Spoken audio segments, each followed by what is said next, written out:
Oh, hey! Welcome back to Mastering 101 Cream Pies. Chocolate cream pies, red velvet cream pies, flaky cream pies, your family's secret cream pies. Just kidding. Today we're going to talk about the Toyokawa Credit Union Incident and conversations that don't help with making friends or trivia.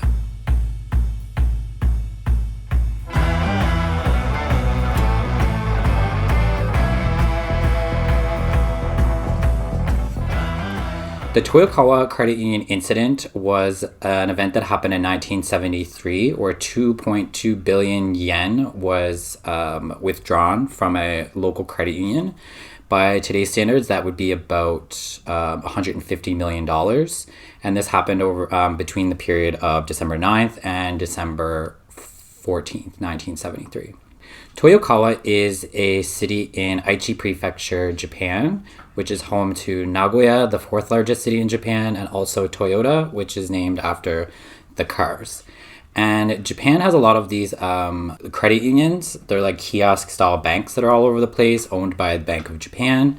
They're like money closets, kind of. Japan is a heavily cash-based society, so credit unions are very popular there. So on this one day, a bunch of people in Toyokawa decided to go and take all of their money out of the bank, instigating a bank run, which was the subject of a case study in Japanese sociology and psychology. So what happened? I'm going to use a lot of names to describe what happened because it's kind of hard to follow otherwise. So let's just get into it. So on December the 8th, 1973, which was a Saturday, three girls, Ashley, Brittany, and Connie. P.S. I'm changing the names unless you couldn't tell.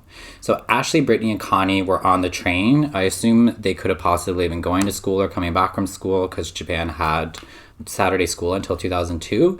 So they're talking about Ashley's new job at the Toyokawa Credit Union. At which point Bonnie and Connie start making fun of her and say, "Isn't that dangerous?" Very important. So in Japanese, the word dangerous is abunai. So abunai, just like in English, can have a lot of different meanings. Like what do you mean by dangerous? Dangerous doesn't really have just one meaning. It could imply a lot of different things depending on what the person that said it means, and also more importantly, what the person who hears it perceives the meaning to be, which is very important. So that night, Ashley goes home and she's like kind of like a little miffed that her friends are making fun of her. So she asked her Aunt Darlene and said, "Yo, is Toyokawa Credit Union dangerous?" And Darlene was like, "I don't know. What do you mean by dangerous?" Because like at that point, I guess what was implied was when they said, "Is it dangerous?" It would kind of like be if your kid said they were going to do the closing shift at a convenience store or something. You'd be like, "Oh my God, that's so dangerous. You're going to get, you know what I mean, stuck up, or you have to deal with dangerous people, or blah, blah, blah, blah, blah." But the meaning would change over time. So she asked Darlene about it. And Darlene was like, "I don't know." So she called her cousin, Erica. So when she called Erica, Erica lived next to the bank. So she's like, "Yo, Erica, have you heard anything about the Toyokawa Credit Union?" And Erica's like, "I don't know. Did you just call me because I live next to it?" And Darlene was like, "Yeah, pretty much." So Erica didn't know what was going on. So December the 9th, the next day, Erica decides to go down to the salon to get her hair done because in 1973, there was no internet and a beauty salon is a pretty good substitute for a search engine. So she's asking her stylist, Fran, who owns the salon, "Have you heard anything about danger at the Toyokawa Credit Union?" And Fran is like, "Oh my God, no. Is there something dangerous happening at the Toyokawa Credit Union?" So now you see the meaning has started to get changed. So the next day, December 10th, Fran and her friend Grace are going shopping around town. So they're in a fabric store that's owned by Harold and Isabel. And while Grace and Erica are shopping, they're talking about this new rumor that there's some sort of danger at the Toyokawa Credit Union. So Harold and Isabel overhear it and they're like, what kind of danger? What do you mean by danger? So then between December 11th and 12th, a bunch of rumors start swirling. Like Harold and Isabel are calling their friends, like, "Have you heard anything? Have you heard anything?" The beauty salon, everybody's talking about it there. And it's sort of getting way out of hand. So now the image of danger has been translated into something else. Instead of armed robbery, it's moving more towards like, is there some sort of scandal? Is it going to go into foreclosure? What's going to happen to our money? So panic starts happening. December 13th. This is the big day. This is when everything kind of like gets blown way out of proportion. So on December 13th, a man named Jamal decides to, he's just shopping in town, and he asks Harold and Isabel, who own the store, if he could use their phone to make a call. So again, in 1973, it was like, that was just a common thing that people did, was they would pop into a store. Oh my God, sorry, I need to make a call. Can I use your phone? And people would say, yeah, sure, like whatever. So he's on the phone with, I assume, his wife, and saying, can you take out 1.2 million yen from our account? And he doesn't say anything else about that. So 1.2 million yen would have been equal to about $13,000 or about $75,000 when you adjust for inflation. So Harold and Isabel hear this and they're like, oh my God, it's happening. Oh my God, it's happening. Oh my God, it's happening. Oh my God. So then they start calling all of their friends and they're like, yo, everybody's taking their money to the bank. You better run to the bank right now. Get it out of the bank. So on December 13th, everything just kind of blew up. And on that day, upwards of 60 people had gone to the bank and withdrawn their entire savings from that credit union, including Harold and Isabel, who I think took out 1.8 million yen, which would be, in the realm of about $80,000 by today's standards. Several taxi drivers were interviewed after the investigation took place, which was happening over the next couple of days. And taxi drivers would say throughout the day, they were taking multiple people back and forward to the bank. Everybody was scared. They were saying, the shutters won't even be up tomorrow. They're just trying to close the bank down without any of us noticing. We've all got to get there and get our money out. So on December 14th, the Toyokawa Credit Union comes out and gives a press release that says, we are not going bankrupt. So this actually this backfired on them, because if you guys are not going bankrupt, then what's the reason for this rumor? They didn't address that there were no rumors. They just said that we're not going bankrupt. So at this point, the rumors intensified. So people were saying like, oh, there's some sort of scandal. They're going to change the value of currency. We're going to get like negative interest or something. And then, of course, a very popular one is suicide. The chairman committed suicide or something.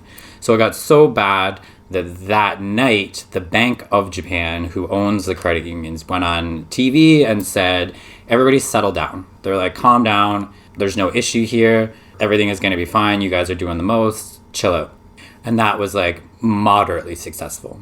So the next day, on December the 15th, the Bank of Japan and the Toyokawa Credit Union released a picture of a stack of money that was 1 meter high and 5 meters squared, I guess. It was just this huge stack of like $100 bills or like 10,000 yen notes. And they had it on display in the credit union to show that there was no shortage of money. People could get their payouts at this time.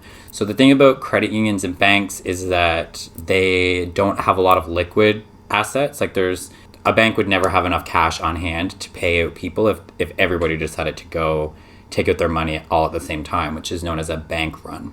So in order to really impress upon the public that there was no danger, the Bank of Japan immediately sent like billions of yen to the credit union in hard cash to show that people shouldn't worry. And this is basically where the rumor sort of like dissipated.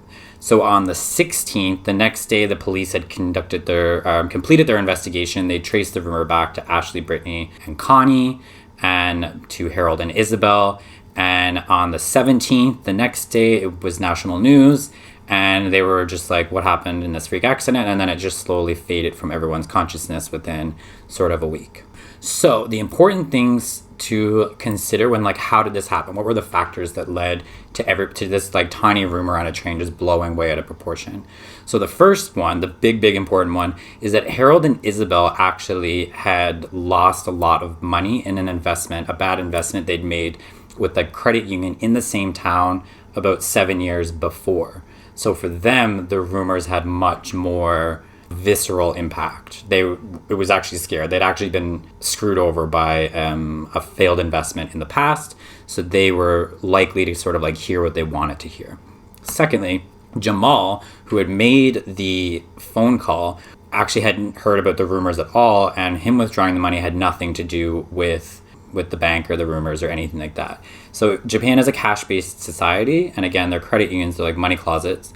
So it's not unusual at all this day or even then for people to go into a bank in Japan and just withdraw massive sums of cash to move around to different banks or make payment on different sorts of things or pay their mortgage or whatever. It's cash-based society. They didn't have online banking then. Actually, as far as the reason is 2021, I don't even think they have online banking now in Japan. So Isabel sort of heard what she wanted to hear when he said he was taking the money out. It just really confirmed her bias and helped her perpetuate the spread of the rumor. Thirdly, 1973 was a dumpster fire for the global economy. So the stock market had actually crashed in 1973 because the system they had to use to categorize monetary systems had just overheated. It had sort of exploded. There was a lot of changing currencies and the system couldn't handle it. So there was a huge crash in January of 1973, followed by an oil crisis. So I believe in August of 1973, the Arab-Israeli War began. So that was between Egypt, Syria, and Israel, obviously. And within a couple days of that conflict, America had sent reinforcements to help Israel. The Soviets had sent reinforcements to help the anti-American troops, and the threat level went nuclear very quickly. So by October, I would say that we're at a threat level nuclear. There's a war that's been going on for a while, for a couple months, and the Arab conglomerate of oil exporters, I think it's Arab, I don't know. I don't know the acronym again. I'll put it up here. So they raised the price of oil by 300%. So in Japan in December of 1973, when the rumor took place, gas prices were higher probably than they'd ever been. And I don't even think they've been that high since then. And in addition to that, in 1973, from November, like a month before the rumor took place, there were a lot of bankruptcies happening. There was a toilet paper crisis. There was the oil scare. So the idea of a bank just suddenly closing their doors and taking all your money with them was not far from the realm of possibility at that time. Lastly, the last factor was that people were hearing the rumor from a lot of different sources. So it wasn't like you were just hearing the information from one media outlet and just believing in it. Fox News. This was coming from all sources. So you're getting it at the beauty parlor, your taxi driver was talking about it, kids at school were talking about it, housewives were talking about it. So, and it was just coming from all over the place. So it was a lot easier for people to assume that this was an actual very real threat. But yeah, that was the Toyokawa Credit Union incident. And the moral of the story is if your friend says she gets a job, just say, good for you. Okay, so if you liked this conversation and you'd like to hear more, please like, comment, and subscribe. Have a lovely day. Bye!